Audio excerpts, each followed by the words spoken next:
Welcome back, welcome back. Well, this week was billed as something of a breather in the helter-skelter race for the US White House, in advance of next week's massive showdown on Super Tuesday, when more than 20 states will vote.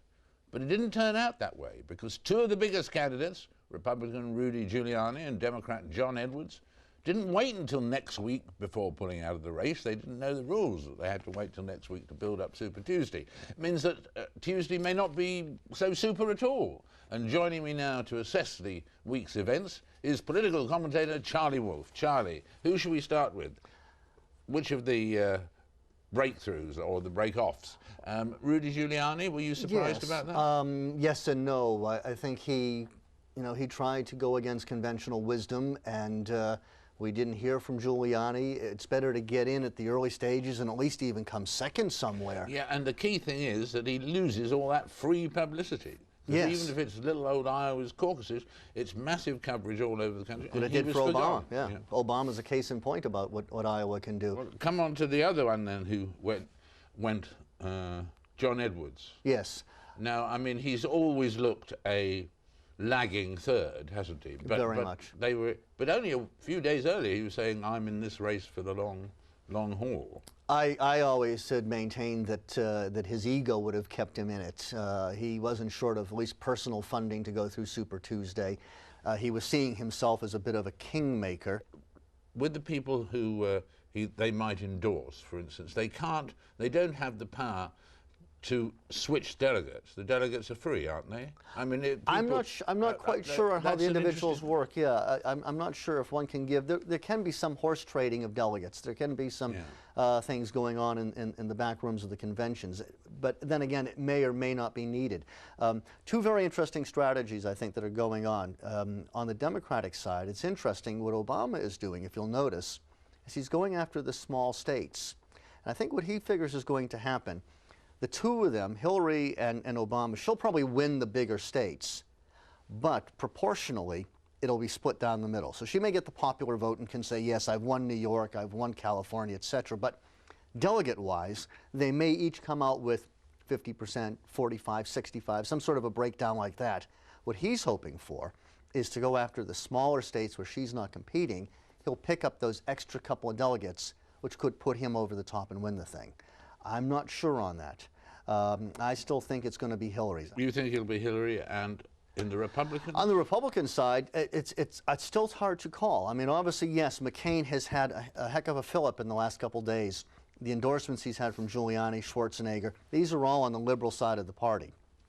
So I think Romney is in it, but he's injured.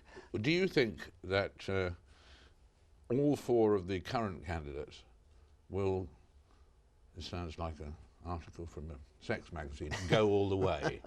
Will all four of them? Oh, yeah.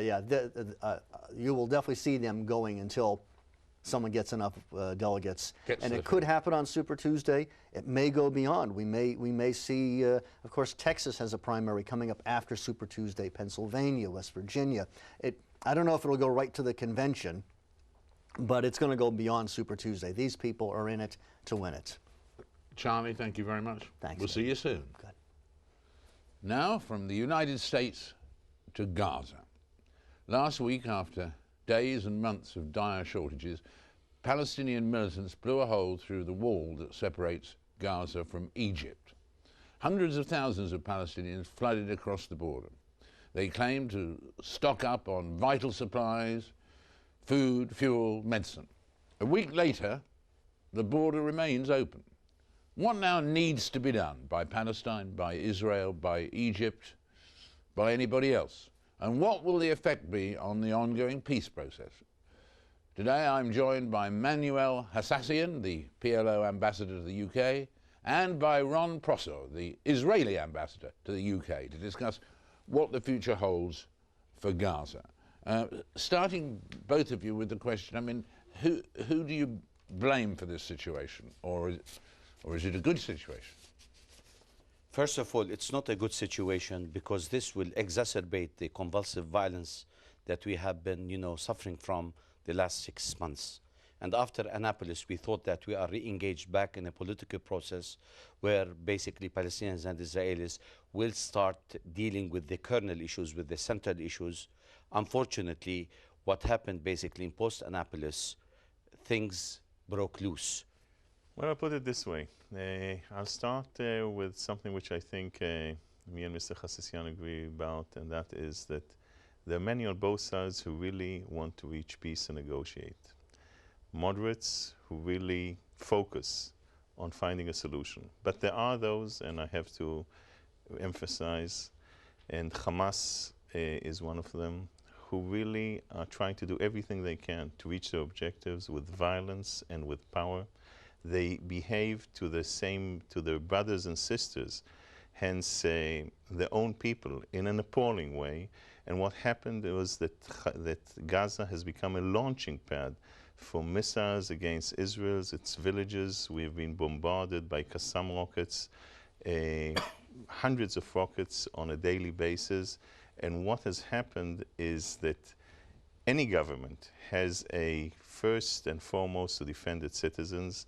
And that is why we try to do that in Gaza. The situation as we see it now is not positive, but hopefully together we'll be able to work out to make sure that the passages work in a serious way. But doesn't it look at the moment as though both for human terms and for the results for Israel, that blockading Gaza was a mistake?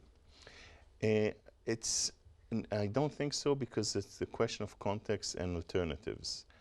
The situation here, you mentioned Hamas, of course. It seems as though Hamas has emerged stronger from this process at the end of the week than at the beginning. But do you think there is a danger that, in fact, Hamas will set up a separate Islamic state away from your West Bank state, but they could try and set up an Islamic republic in what was Gaza, call it something else? Well, first of all, I think it is premature to judge that. But what's happening, on the ground is that Hamas is in total control of Gaza now, militarily. Regardless of the fact that my president, Mahmoud Abbas, has been helping the 1.5 million Palestinians living in Gaza.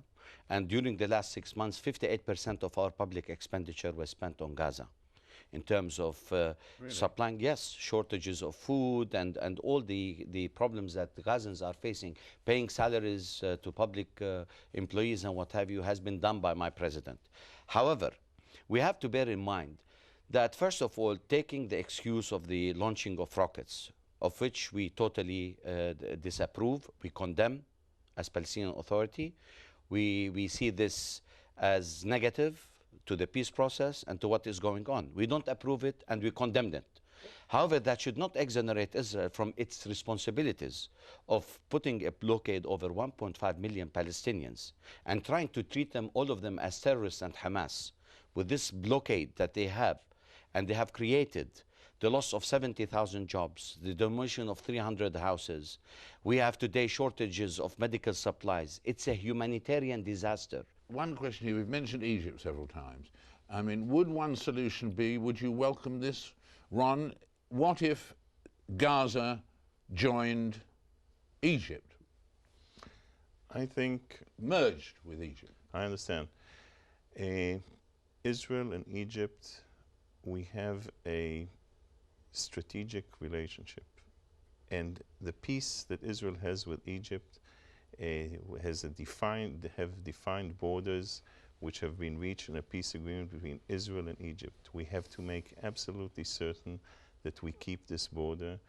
It's important for the stability of the region and also the relations between Israel and its Arab neighbors on the long run, not only on the short run. Alas, we're at the end of our time. Manuel. What I would like to say to Ambassador Prosor is the fact that by the year 2010, if Israel continues with its settlement policies and the building of the wall and the bypass roads, half of the West Bank will be merged into Israel proper. If we believe in a two-state solution, by allowing what's happening in Gaza with the blockade, by giving, you know, the chance for Hamas to take over, and by continuing with its creeping annexation of the West Bank, we are aborting, Israel in particular, aborting the two-state solution. And by doing that, they are disempowering President Mahmoud Abbas for real negotiations. Well, we're right at the end of our time. You've got both different options there in what we've heard. We need more time next time. We'll do it longer next time. All right. Thank you both very much. It's a crucial subject, Gaza, and a complex and perhaps an insoluble subject. But we will return to it. In a moment, I'll be talking to the controversial Muslim writer and filmmaker Ershad Manji. That's after the news headlines, which are next.